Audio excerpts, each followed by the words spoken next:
Good morning students, class 11 Hindi medium student. पिछले lecture में हम कुछ त्रिकोणमितीय समीकरण का हम व्यापक मान निकाले।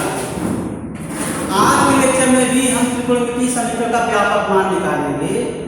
हम उस त्रिकोणमितीय समीकरण का व्यापक मान निकालेंगे जो वर्ग के रूप में है। तो स्टूडेंट, त्रिकोणमितीय समीकरण में हम क्या क्या पढ़े हैं उसको हम बता दे रहे हैं।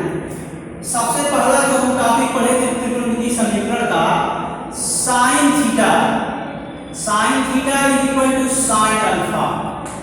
इस त्रिकोणमितीय समीकरण का हम व्यापक मान पढ़े थे।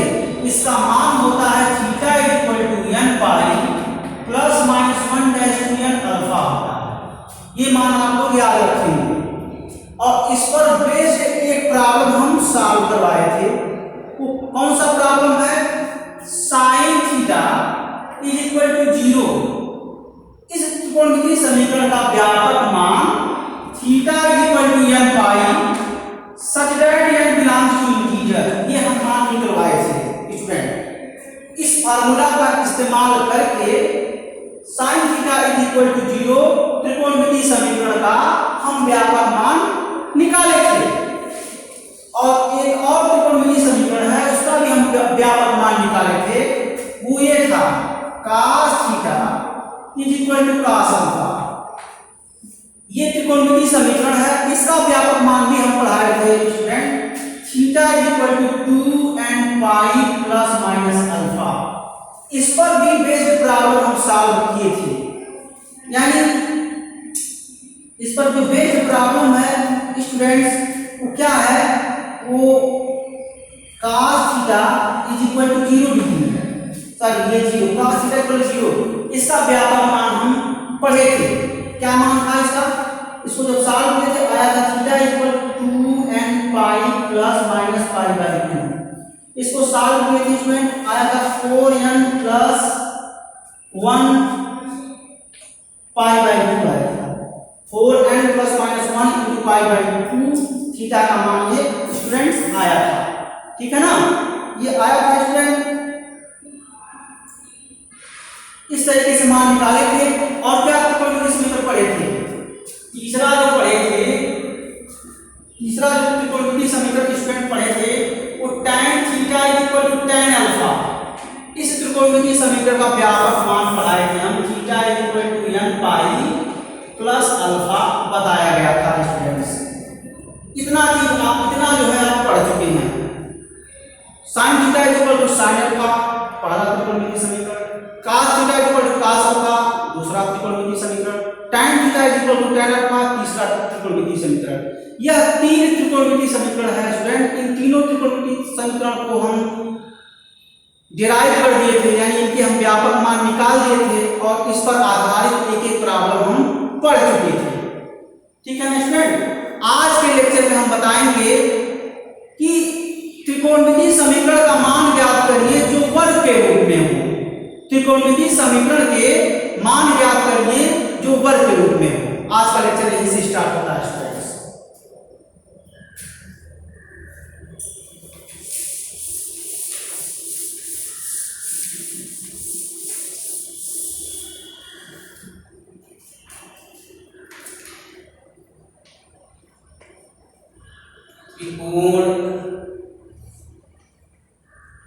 त्रिकोणमितीय समीकरण का मान, त्रिकोणमितीय समीकरण का मान ज्ञात कीजिए जो वर्ग के रूप में हो। मान ज्ञात कीजिए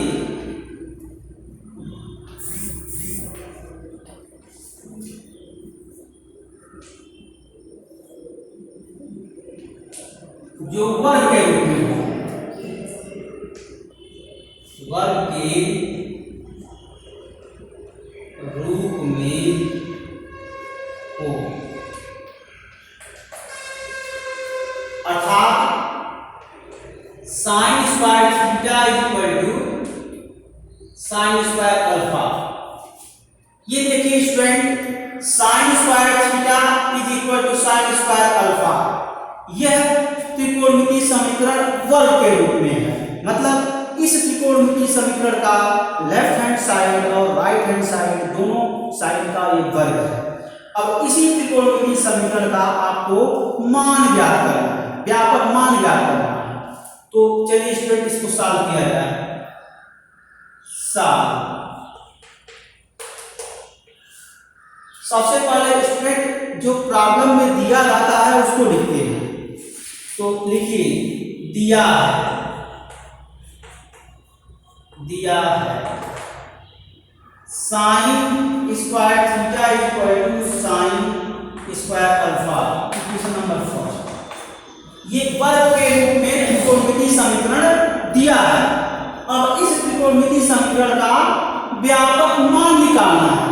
तो ज्ञात करना है, ज्ञात करना है त्रिकोणमितीय समीकरण के व्यापक मान। त्रिकोणमितीय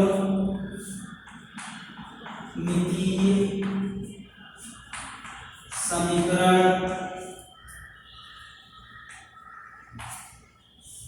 के व्यापक मान, व्यापक मान, त्रिकोणमितीय समीकरण के व्यापक मान ज्ञात करना। अब तीसरे स्टेप देखिए, पहले स्टेप में जो दिया गया है वो लिखते हैं, दूसरे स्टेप में ज्ञात क्या करना है वो लिखते हैं। क्या ज्ञात करना है? त्रिकोणमितीय समीकरण के व्यापक मान ज्ञात करना। अब तीसरे स्टेप में एनालिसिस होता है। तो चलिए स्टूडेंट जो इक्वेशन दिया रहता है उसी को लेकर के हम एनालिसिस करते हैं। तो क्या इक्वेशन दिया है?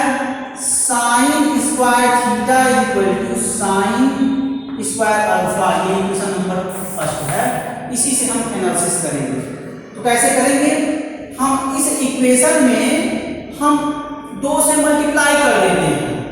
क्यों 2 से मल्टीप्लाई करें? सबसे पहले हम 3 ही तो फार्मूला पढ़े हैं, त्रिकोणमितीय समीकरण के 3 फार्मूला पढ़े हैं। कौन से 3 फार्मूला पढ़े हैं?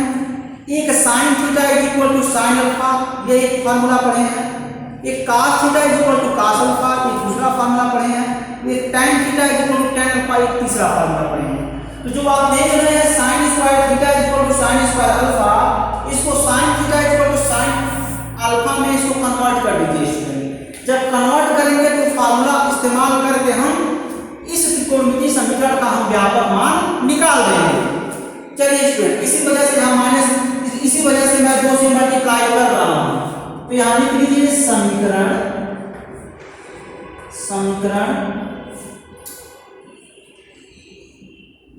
एक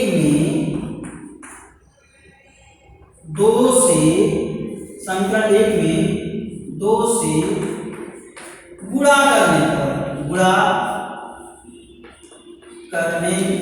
पर तो क्या हो जाएगा student? 2 sine square theta is equal to 2 sine square alpha. ये आपका हो गया इक्वेशन नंबर सेकंड। ये इक्वेशन नंबर सेकंड है स्टूडेंट्स। अब क्या करेंगे? अब यहाँ पर cos 2 थीटा का फार्मूला लगा देंगे। देखिए स्टूडेंट, यहाँ पर साइन का टर्म है तो cos 2 थीटा का फार्मूला आप 2 तरह का पढ़े हैं। एक cos 2 थीटा का फार्मूला cos के टर्म में पढ़े हैं, एक cos 2 थीटा का फार्मूला sin के टर्म में पढ़े हैं। ठीक है ना स्टूडेंट्स? और इसका इन जनरल जाने cos स्क्वायर theta minus sin square theta equal to cos 2 theta. एक cos 2 थीटा का फार्मूला sin और cos दोनों टर्म में पढ़े हैं। तो हमको sin टर्म वाला जो cos 2 थीटा का फार्मूला है स्टूडेंट, वही हम यहाँ पर इस्तेमाल करेंगे।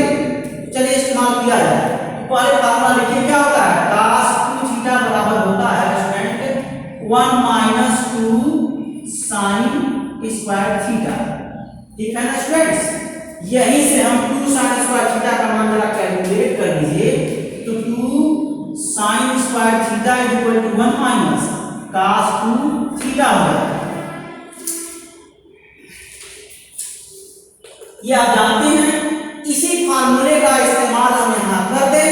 2 sin स्क्वायर थीटा, देखिए student 2 sin square theta, 2 sin square theta के स्थान पर 1 माइनस cos 2 थीटा लिख लेंगे। लिखिए लेफ्ट हैंड साइड में 1 minus cos 2 theta is equal to, ये हो जाएगा 1 माइनस cos 2 अल्फा हो जाएगा। 1 से 1 कैंसिल हो जाएगा और ये माइनस है, भी माइनस भी कैंसिल हो जाएगा। cos 2 theta equal to cos 2 alpha हो गया। हम कहेंगे स्टूडेंट इसको हम सॉल्व करेंगे। जो तीन फार्मूला आप पढ़े हैं sin theta equal to sin alpha, cos theta equal to cos alpha, tan theta equal to tan alpha, उन तीनों में से किसी एक के रूप में कन्वर्ट कर लेंगे। देखिए स्टूडेंट जब हम इसमें 2 से मल्टीप्लाई किए हैं और जब फार्मूला यूज कर दिए हैं इसमें, ये cos theta equal to cos alpha का बन गया। तो cos theta equal to cos alpha का व्यापक मान क्या होता है?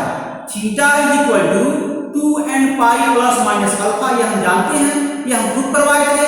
उसी रिजल्ट का हम यहाँ पर इस्तेमाल कर लेंगे और तब जाकर के आगे हम सॉल्व करेंगे। 2 theta is equal to 2n pi plus minus 2 alpha. यहाँ आप लिख लीजिए, ये जो इस स्टेप के बाद भी, इस स्टेप के बाद हम यह स्टेप लिख रहे हैं स्टूडेंट्स, किस आधार पर लिख रहे हैं मैं यहाँ स्टेट कर दे रहा हूँ फार्मूला, यानी cos theta is equal to cos alpha और इसको डिराइव किए हैं theta equal to 2n pi plus minus alpha से। तो यही फार्मूला हम इसमें यूज कर दें। यहाँ पर थीटा लिखे हैं 2n pi plus minus alpha, यहाँ अल्फा हो गया। तो यहाँ पर थीटा की जगह पर 2 थीटा है, तो 2 theta equal to 2n pi plus alpha की जगह पर 2 अल्फा है, तो जहाँ अल्फा वहाँ 2 अल्फा रख दिए हैं। सो स्टूडेंट ये निकल गया। अब यहाँ से देखिए 2 यहाँ है, 2 यहाँ है, 2 यहाँ है, 2 कॉमन लेकर कैंसिल आउट कर दीजिए। जब कैंसिल आउट करेंगे स्टूडेंट तो क्या होगा ये भी देख लीजिए।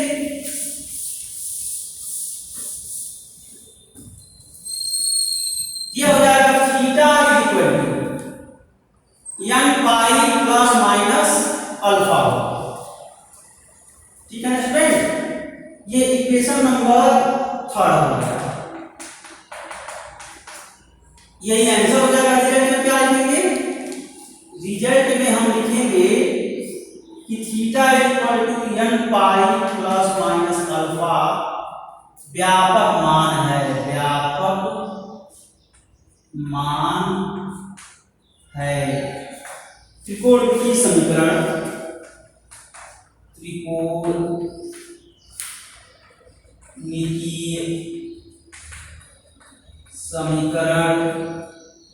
त्रिकोणमितीय समीकरण क्या?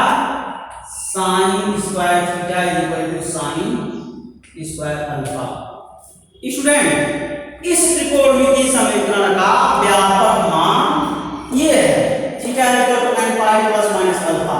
इस त्रिकोणमितीय समीकरण का व्यापक मान theta equal to n pi plus minus alpha.